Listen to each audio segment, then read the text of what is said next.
আসসালামু আলাইকুম। আর একটি অনলাইন ক্লাসে সকলকে স্বাগতম। শরীয়তপুর পলিটেকনিক ইনস্টিটিউট কর্তৃক আয়োজিত ইলেকট্রনিক্স এবং টেলিকমিউনিকেশন টেকনোলজি সেমিস্টারের ইলেকট্রিক্যাল সার্কিট এন্ড মেশিন ক্লাসের অনলাইন ক্লাসে Miah junior instructor electronics Shariatpur polytechnic institute Shariat. আজকে আমরা ইলেকট্রিক্যাল সার্কিট এন্ড মেশিন এর অষ্টম অধ্যায়ের ট্রান্সফরমারের অপারেশন সম্পর্কে আলোচনা করব।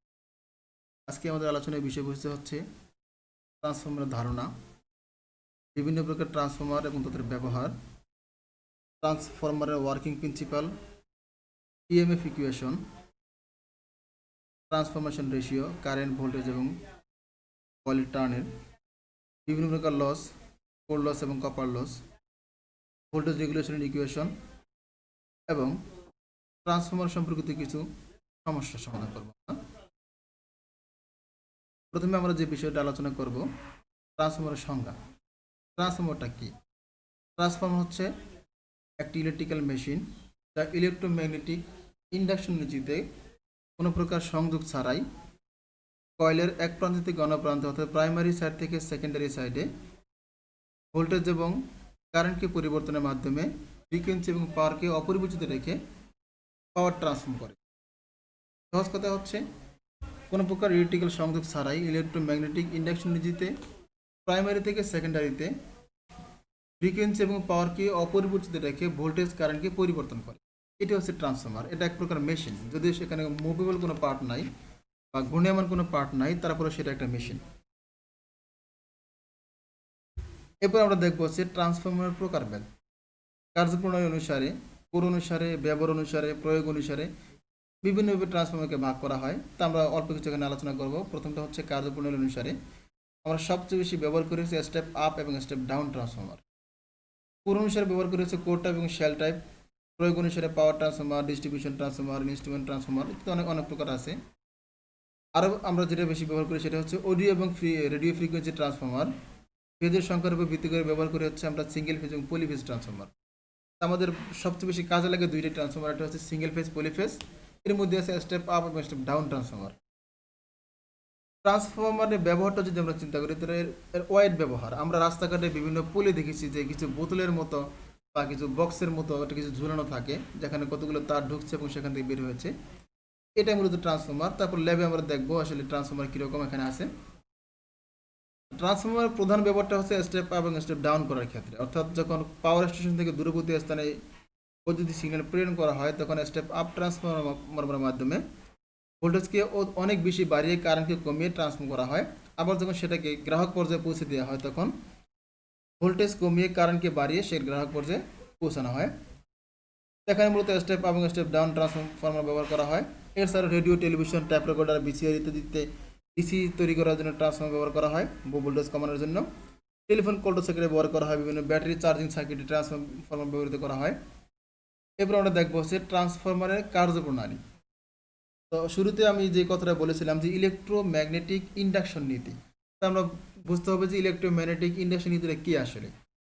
কোনো পরিবারের মধ্য দিয়ে যখন ইলেকট্রন পরিবহন করা হয়, তখন ইলেকট্রনের বৈশিষ্ট্য অনুসারে পরিবাহের চারপাশে একটা ইলেকট্রিক ফিল্ড তৈরি হয়। ওই ইলেকট্রিক ফিল্ডটা হচ্ছে ইলেকট্রোম্যাগনেটিক ইন্ডাকশন বা ইলেকট্রোম্যাগনেটিক ফিল্ড বলা হয় যেটাকে আমরা। তো ট্রান্সফরমার মূলত একই নিজেতে কাজ করে। ট্রান্সফরমারের পুরের দুপাশে কয়েলগুলো পেঁচানো থাকে। এক পাশে থাকে কম কয়েল পেঁচানো, আরেক পাশে থাকে বেশি পেঁচানো। যে পাশে কম থাকে সেখানে ভোল্টেজ কম ইনডিউসড হয়, আর যে পাশে কয়েলের টার্ন সংখ্যা বেশি থাকে বা বেশি পেঁচানো থাকে সে পাশে বেশি ভোল্টেজ ইনডিউসড হয়। এর উপর ভিত্তি করে মূলত স্টেপ আপ এবং স্টেপ ডাউন ট্রান্সফরমার তৈরি করা হয়।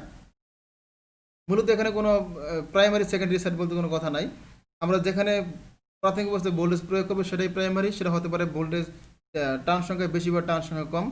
যেখানে প্যাচ সংখ্যা কম সেখানে ভোল্টেজ কম আসবে, সেটা সেকেন্ডারি হতে পারে, প্রাইমারি হতে পারে। সেজন্য প্রয়োগ করবো যে কোথায় প্রয়োগ করতেছি। যদি আমরা স্টেপ আপ হিসেবে ইউজ করি তাহলে প্রাইমারিতে টার্ন কম থাকবে, সেকেন্ডারিতে টার্ন বেশি থাকবে। আর যদি স্টেপ ডাউন হিসেবে ইউজ করি তাহলে প্রাইমারিতে টার্ন সংখ্যা বেশি থাকবে, সেকেন্ডারিতে টার্ন সংখ্যা তখন কম থাকবে। তাহলে সেটা কাজ করে কীভাবে? যখন আমরা প্রাইমারিতে কোনো ভোল্টেজ প্রয়োগ করব, তখন এই যে কয়েলের বৈশিষ্ট্য অনুসারে ইলেকট্রন প্রবাহিত হওয়ার কারণে এই পরিবাহের চারপাশে একটি ইলেকট্রিক ফিল্ড তৈরি হবে। সেই ফিল্ডটা করবে কি, এই কোর দিয়ে পুরো কোডটা সে ঘুরে আসবে ফ্লাক্সের নীতি অনুসারে। যখন সে সামনে কোনো বাধা পাবে সেখানে সে কর্তৃত্ব হবে, আর যদি বাধা না পায় সে সেখানে আবার চলে আসবে। তাহলে সেকেন্ডারি যদি কোনো কয়েল পেঁচানো থাকে সেখানে একটা তার থাকবে বা পরিবাহী থাকবে, সেই পরিবাহিত করবে সেই ইলেকট্রিক ফিল্ডটা ইনডিউসড হবে, আর ইনডিউসডের মান অনুসারে বা কয়েলের প্যাচ অনুসারে এখানে একটা বলুত আবিষ্ট হবে। মজার বিষয় হচ্ছে প্রাইমারি এবং সেকেন্ডারিতে কোনো প্রকার সংযোগ নেই, শুধুমাত্র ইলেকট্রিক ফিল্ডটা ছাড়া। এখানে যে নীতিতে কাজ করে সেটা হচ্ছে উৎপন্ন voltage equal E M DI by DT. M হচ্ছে ম্যাগনেটিক ফ্লাক্স, ডিআই হচ্ছে কারেন্টের সময়ের সাপেক্ষে কারেন্টের পরিবর্তন, অর্থাৎ সময়ের সাপেক্ষে ম্যাগনেটিক ফ্লাক্সের যে পরিবর্তন সেই পরিবর্তনের মাধ্যমে মূলত এখানে ভোল্টেজ ইনডিউসড হয়। এরপর যদি আমরা ইএমএফ সমীকরণটা দেখি তাহলে প্রাইমারি প্রান্ত সেকেন্ডারি প্রান্তে একই সমীকরণ থাকবে, একই প্রকার ইএমএফ সমীকরণ। তো আমরা প্রথমে একটা বের করবো, এরপর সেখান থেকে দেখবো। এখানে দেখতে পাচ্ছি আমরা একটা পুরো ফ্রিকোয়েন্সি সিগন্যাল দেওয়া আছে।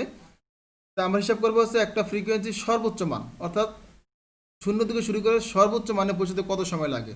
এখান থেকে শুরু করে এ পর্যন্ত যদি এটা পুরো ফ্রিকোয়েন্সি হয়, যেখানে একটা সাইকেল হয়, তাহলে এখান থেকে সর্বোচ্চ মান হচ্ছে একটা সাইকেলের 4/1 অর্থাৎ একটা ফ্রিকোয়েন্সি সম্পূর্ণ করতে যে সময় লাগবে 4/1 সময় লাগবে হচ্ছে 1/4 সেকেন্ড সময় লাগবে।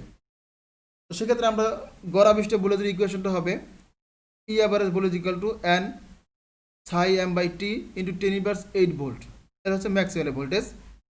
এখানে ই অ্যাভারেজটা হচ্ছে কয়েলে আবিষ্ট অ্যাভারেজ ভোল্টেজ, স্যামটা হচ্ছে করে সর্বোচ্চ মিউচুয়াল ফ্লাক্স, টিটা হচ্ছে ফ্লাক্স পরিবর্তনের সময়, যেটা 0 থেকে শুরু করে সর্বোচ্চ মানে পর্যন্ত সময় লাগে একটা পূর্ণ সাইকেলের 1/4। তখন আমরা টি লিখতে পারি 1/4f। এখন যদি আমরা এই টি এর জায়গায় যদি 1/4f বসাই দিই তাহলে এন ইন্টু স্যাম বাই হচ্ছে 1/4f ইন্টু 10⁻8 ভোল্ট। তখন 4টা উপরে চলে গেলে হয় 4nf সাইম ইন্টু 10⁻8 ভোল্ট, অর্থাৎ 4 ইন্টু কয়েলের প্যাচ সংখ্যা ইন্টু ফ্রিকোয়েন্সি ইন্টু কয়েলের ম্যাগনেটিক ফ্লাক্স ইন্টু হচ্ছে 10⁻8 ভোল্ট। এখন যদি আমরা এই অ্যাভারেজ ভোল্টেজকে কার্যকরী ভোল্টেজ রূপান্তরিত করতে চাই তাহলে এখানে 1.11 দ্বারা গুণ করতে হবে, অর্থাৎ ফর্ম ফ্যাক্টর হচ্ছে E effective by E average equal to 1.11। তো সেখানে আমরা ইফেক্টিভ ভোল্টেজ পাই 1.11 ইন্টু ই অ্যাভারেজ ভোল্টেজ।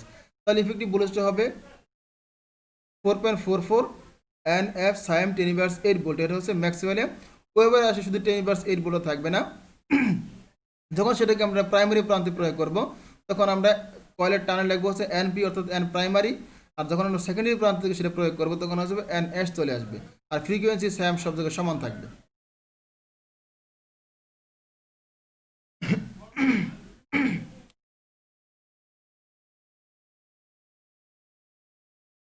এখন আমরা আরেকটা জিনিস দেখবো, সেটা হচ্ছে ভোল্টেজ রেশিও এবং কারেন্ট রেশিওর ব্যাখ্যা।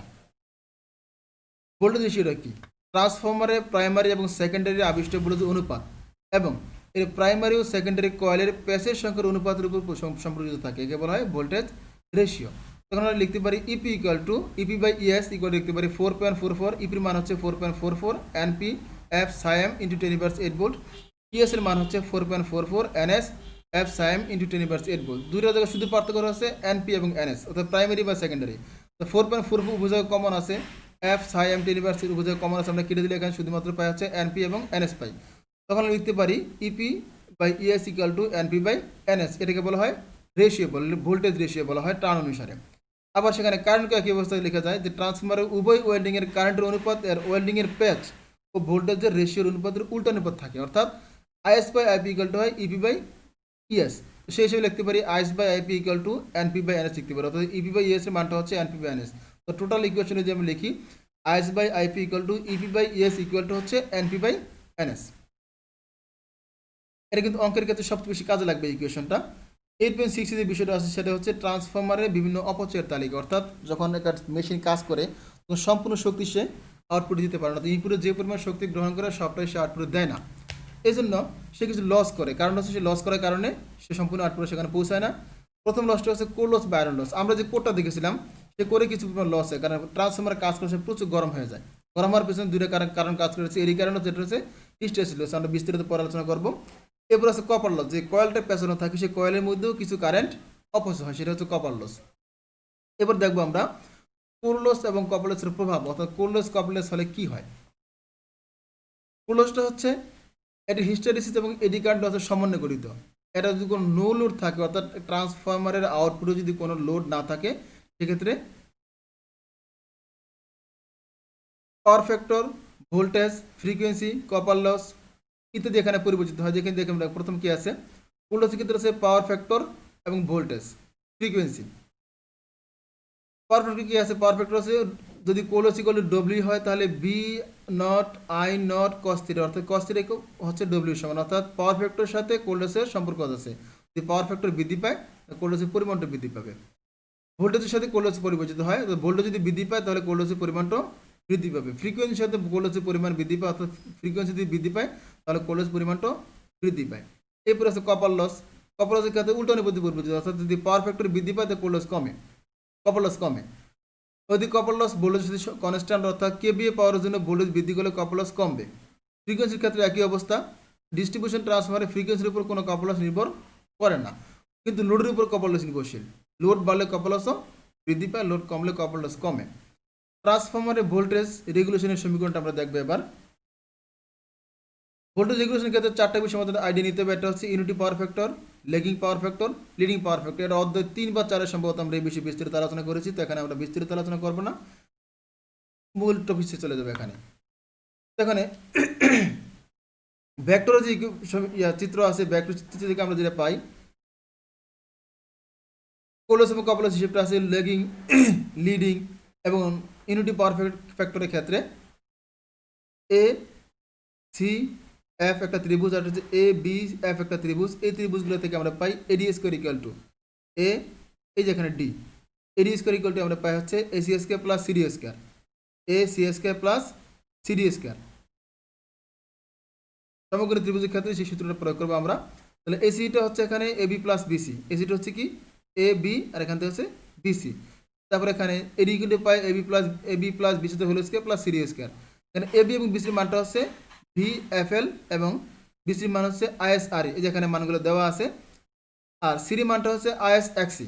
এখানে মানগুলো বসালে আমরা সর্বশেষ পাই voltage regulation VR equal to V no load minus V full load by হচ্ছে V full load into 100%। Lagging power ফ্যাক্টরের ক্ষেত্রে একটা হিসাব এরকম আছে, একই হিসাবটা আসবে, আর ইউনিটি পাওয়ার ফ্যাক্টরের ক্ষেত্রে হিসাবটা একই আসে, খুব একটা পার্থক্য হয় না। এরপর আমরা দেখবো যে ট্রান্সফরমারের ইএমএফ সমীকরণ বা ট্রান্সফরমেশন রেশিও কিছু সমস্যা। প্রথম যে সমস্যার কথা এখানে বলা আছে সেটা হচ্ছে একটি 2300/230 ভোল্ট, অর্থাৎ প্রাইমারিতে 2300 ভোল্ট, সেকেন্ডারিতে আছে 230 ভোল্ট, 60 সাইকেল, মানে ফ্রিকোয়েন্সি হচ্ছে 60। ট্রান্সফরমারে প্রাইমারিতে 4800 টার্ন আছে, তাহলে বের করতে হবে মিউচুয়াল ফ্লাক্স এবং সেকেন্ডারি টার্ন সংখ্যা। তাই প্রথমে আমরা দেখবো, আমরা সমীকরণটা জানি EP equal to 4.44 F NP সাইম ইন্টু 10^8 ভোল্ট। ফ্রিকোয়েন্সি জানা আছে, টার্ন সংখ্যা জানা আছে, এখানে সহজে আমরা সাইমের মানটা বের করতে পারবো। তো সাইমটা যদি বাম পাশে নিয়ে যাই তাহলে পাচ্ছি ইপি বাই 10^8টাকে উপরে নিয়ে গেলে 10+8 হয়ে যায়, আর এখানে 4.44 বাই এনপি এফ মান বসা দিলে পাচ্ছি 1.8 ইন্টু 10^5 ম্যাক্সওয়েল। আবার সেখান থেকে একই ব্যাপারে টার্ন বের করতে পারবো, যেহেতু এখানে সাইমের মানটা বের করে ফেলছি। তাহলে ইএস ইকুয়াল লিখতে পারি 4.44 F NS phi M into 10^8 volt. এনএসটাকে রেখে বাকিগুলোকে ডান পাশে নিয়ে আসলে আমরা পাই ইপি ইন্টু 10^8 আর হচ্ছে নিচে হচ্ছে 4.44 এফ সাইম। মান বসালে পাই হচ্ছে আমরা 480 টান। তাহলে প্রথমে এখানে বিগত বলছে মিউচুয়াল ফ্লাক্স, আমরা পেলাম হচ্ছে 1.8 ইন্টু 10^5 ম্যাক্সওয়েল। এরপর বিগত বলা হচ্ছে টার্ন সংখ্যা, আমরা বের করলাম হচ্ছে 480 টান। মূল বিষয় হচ্ছে যদি প্রত্যেকটা সূত্রগুলো জানা থাকে আমরা সহজেই একটা সাথে একটা মান বের করতে পারবো। ঠিক, এখানে মোটামুটি প্রায় 30 থেকে 35টা অঙ্ক দেওয়া আছে, চেষ্টা করবো সবগুলো অঙ্ক শেষ করার জন্য। আরেকটা অঙ্ক আমরা দেখি, 32 নম্বর অঙ্কটা বলা আছে একটি 10 কেভিএ 2300/230 ভোল্ট ট্রান্সফরমারের শর্ট সার্কিট টেস্ট করে নিম্নলিখিত তথ্য দিয়ে পাওয়া গেল ESC equal to 137 volt, PSC equal to 192 volt, ISC equal to 4.34 ampere. Low voltage short circuit বের করো। লো ভোল্টেজে শর্ট সার্কিট বের করতে বলছে। এখানে প্রাইমারি কথা প্রথম বলা আছে যে প্রাইমারি টাইমে আর ইকুয়াল বলা আছে জেআর ইকুয়াল টু এক্সি, আর পাওয়ার ফ্যাক্টর বলা আছে লেগিং পাওয়ার ফ্যাক্টর। যে অঙ্কটা দেওয়া আছে যে ইকুয়েশনগুলো যদি আমরা সহজে একটু আগে ভোল্টেজ রেগুলেশন দেখলাম, তারপরে টেস্টের যে ইকুয়েশনগুলো এখন আছে সেই ইকুয়েশনের মানগুলো বসালে আমরা এই অঙ্কগুলো সহজে করতে পারবো। তো বাসায় প্র্যাকটিস করতে হবে, কারণ ব্ল্যাকবোর্ড ছাড়া আসলে এখানে অঙ্ক বোঝানো খুব কঠিন। যদি তোমাদের কোনো প্রশ্ন থাকে সেক্ষেত্রে অবশ্যই কমেন্ট বক্সে প্রশ্ন করবা, ইনশাআল্লাহ চেষ্টা করবো পরবর্তীতে সমাধান দেওয়ার জন্য। সকলে ভালো থাকবা, সকলকে ধন্যবাদ। নিয়মিত পড়াশোনা করো। আল্লাহ হাফেজ।